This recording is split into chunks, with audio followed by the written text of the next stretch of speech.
Welcome back. Hydrocele अगर हो जाए तो ठीक करने के लिए हम दुनिया भर की बातें सोचते हैं, लेकिन अगर दोनों में हो जाए तो फिर डिफरेंट टाइप के सवाल हमारे मन में आने लगते हैं कि हम इसे कैसे ठीक कराएंगे, कैसे ऑपरेट कराएंगे और आगे चल के हमारी जो फ्यूचर है वो किस तरीके का रहेगा। तो आज उन सारे सवालों को ऑलमोस्ट क्लियर करेंगे जिससे कि आपके डाउट ना रहे। अगर आपको हाइड्रोसेल है तब भी, अगर आपको नहीं है तब भी, जिससे कि आगे ये दोबारा आपको ना हो। तो देखिए, अगर आपको हाइड्रोसेल है, चाहे वो एक में है या दोनों में, दोनों के लिए नियम इक्वल ही रहेगा और डिसीजन भी इक्वल ही लिया जाएगा। तो आगे बढ़ने से पहले एक नेचुरल कंडीशन पे बात कर लेते हैं, जैसे रिलेटेड आपके बहुत सारे सवाल रहते हैं कि अगर नॉर्मली हम इस सैक को देखें और इस सैक में अगर एक टेस्टिकल आपको ऊपर और एक थोड़ा सा नीचे लगता है तो ये एक बिल्कुल नेचुरल कंडीशन है, इसमें बिल्कुल परेशान होने की जरूरत नहीं है। और अगर मेडिकल फिटनेस की बात है तो ये बिल्कुल परफेक्ट पोजीशन है और आप हर तरीके के मेडिकल टेस्ट को क्वालिफाई कर सकते हैं। अब आपका मेन सवाल कि अगर दोनों तरफ हाइड्रोसेल हो जाता है तो क्या इसको एक साथ ऑपरेट कराया जा सकता है या नहीं। तो देखिए, बिल्कुल इसको एक साथ ऑपरेट कराया जा सकता है और ये बिल्कुल सही डिसीजन है। और इसमें जो छोटी सी कॉम्प्लिकेशन बाद में रहती है कि कहीं पर किसी टांके में से अगर कोई थोड़ा सा पस आता है या फिर किसी तरीके की दिक्कत रहती है तो वो डिपेंड आप पर करता है। आप उसको सही से मैनेज करिए और वो कुछ दिनों में ठीक हो जाएगा। जो भी मेडिकेशन आपको दिया गया है 8 से 10 दिन का, वो आपको प्रॉपर लेना है, उसको ड्रॉप नहीं करना है और डॉक्टर के ऑब्जर्वेशन में यानी फॉलोअप में जरूर जाना है दिखाने के लिए कि कोई दिक्कत तो नहीं है। साथ ही साथ अगर आपका सवाल मेडिकल से रिलेटेड रहता है कि अगर हमने इसको ऑपरेट कराया है तो फिर हम मेडिकल में तो अनफिट नहीं हो जाएंगे, तो ऐसा नहीं है। अगर आपने 4 से 6 महीने पहले यानी मेडिकल से पहले अगर इसे ऑपरेट करा लिया है तो फिर किसी तरीके की वहां पर आपको दिक्कत नहीं होगी और ना ही वहां पर आप अनफिट होंगे। बिकॉज उसमें माना यह जाता है कि जब आप कहीं पर भी मेडिकल के लिए जाते हैं तो उस समय वहां पर सूजन नहीं होनी चाहिए, किसी तरीके की कोई दिक्कत या डिस्कंफर्ट आपको नहीं महसूस होना चाहिए। और जब वहां पर वो आपको चेक करें तो उस समय आपको भी किसी तरीके की दिक्कत लगनी नहीं चाहिए। इसलिए अगर उसमें 4 से 6 महीने का अगर उसमें गैप रहता है तो उतने दिनों में जो टांके होते हैं वो भी भर चुके होते हैं, किसी तरीके का दर्द और सूजन वहां पर नहीं रहती। तो ऐसी कंडीशन में आप वहां पर बिल्कुल मेडिकली फिट होंगे।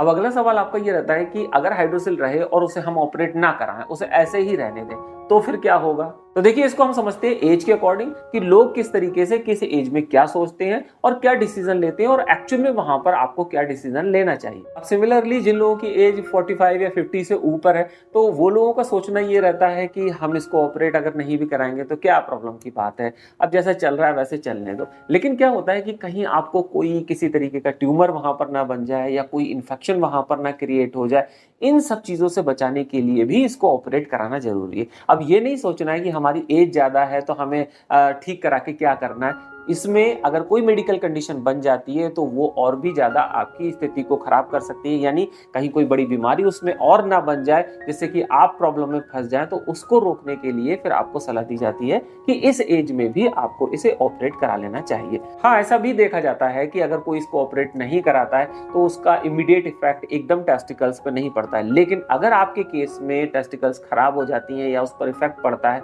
तो कौन रिस्पॉन्सिबल होगा। इसलिए सभी को सलाह दी जाती है कि अगर इस तरीके की आपको प्रॉब्लम है तो उसको एक बार दिखाना जरूर चाहिए, जिससे कि जो डॉक्टर देखकर अपना ओपिनियन देगा उसको आपको फॉलो करना है। और अगर आप यंग एज में हैं तो फिर आपको बहुत ज्यादा कॉन्शियसली इस पर ध्यान रखना चाहिए कि अगर ये खराब हो जाती हैं या फिर इनकी फंक्शनिंग सही नहीं रहती तो उसमें लो स्पर्म काउंट हो सकता है और आगे चल के फिर शादी के बाद आपको कुछ दिक्कतों का सामना करना पड़ सकता है। तो ऐसे में इसको ऑपरेट कराना ही परफेक्ट डिसीजन रहता है। और ऐसे में अगर ये दोनों में हो जाती है तो दोनों में आपका क्वेश्चन रहता है कि क्या हम दोनों को एक साथ करा सकते हैं। अब ऐसा तो नहीं होगा कि वो सैक को खोल देंगे, दोनों तरफ उसको ऑपरेट कर देंगे तो उससे और कोई बड़ी प्रॉब्लम हमारे लिए खड़ी हो जाएगी। तो ऐसा नहीं है। अगर दोनों को ऑपरेट किया जाता है तो पूरी सही तरीके से किया जाता है, जिससे कि आपको आगे किसी तरीके की कॉम्प्लिकेशन ना हो, किसी तरीके की दिक्कत ना हो।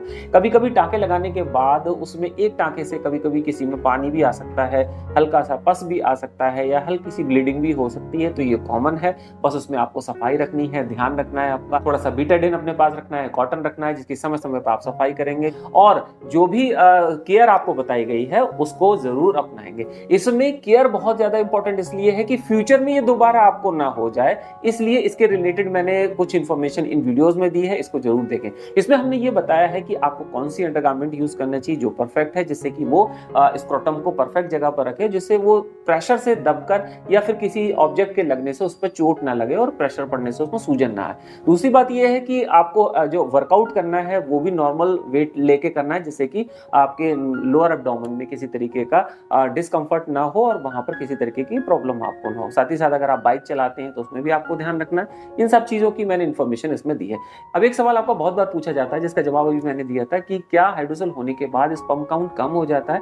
तो देखिए, जहां पर आपकी यंग एज है, ऐसे में अगर आपको हाइड्रोसेल होता है तो बहुत सारी बार ऐसा देखा गया है कि कम जानकारी की वजह से लोगों से सुनी सुनाई बातों के आधार पर लोग इसे ऑपरेट नहीं कराते और ऑपरेट ना कराने के बाद एक एक साल तक डॉक्टर को नहीं दिखाते और उसके बाद जब उसको वो ऑपरेट कराते तो बिल्कुल हेल्दी और परफेक्ट फिट हो जाते हैं। तो ये ऐसे बहुत सारे केसेस हैं जो लोग बहुत लंबे लंबे समय तक इसको ऑपरेट नहीं कराते, लेकिन उसको ऑपरेट कराने के बाद वो परफेक्ट फिट भी रहते हैं। लेकिन अब इसका ये मतलब नहीं है कि अगर आपको ये प्रॉब्लम है तो आप भी उतना ही वेट करेंगे। कहने का मतलब ये है कि हाँ, कुछ केसेस में ऐसा होता है कि जिन लोगों को हो जाती है ये प्रॉब्लम तो वो लेट होकर ऑपरेशन कराते हैं और उसमें किसी तरीके की कॉम्प्लिकेशन दिक्कत नहीं होती और उनका जब टेस्ट किया जाता है स्पर्म काउंट का तो वो भी परफेक्ट आता है। लेकिन आपके साथ कहीं कोई ऐसी कॉम्प्लिकेशन ना जुड़ जाए उसमें कि मान लीजिए अगर टेस्टिकल पर कोई इफेक्ट पड़ा, उसके साइज उसका कम होने लगा, इसमें ब्लड सप्लाई कम हो गई तो उसकी फंक्शनिंग खराब हो गई, तो उसमें हो सकता है उसमें स्पर्म काउंट कम हो जाए। तो जो लोग यंग हैं उनको ज्यादा लापरवाही नहीं करनी चाहिए, बल्कि इसको दिखाकर समय पर इसका इलाज कराना चाहिए।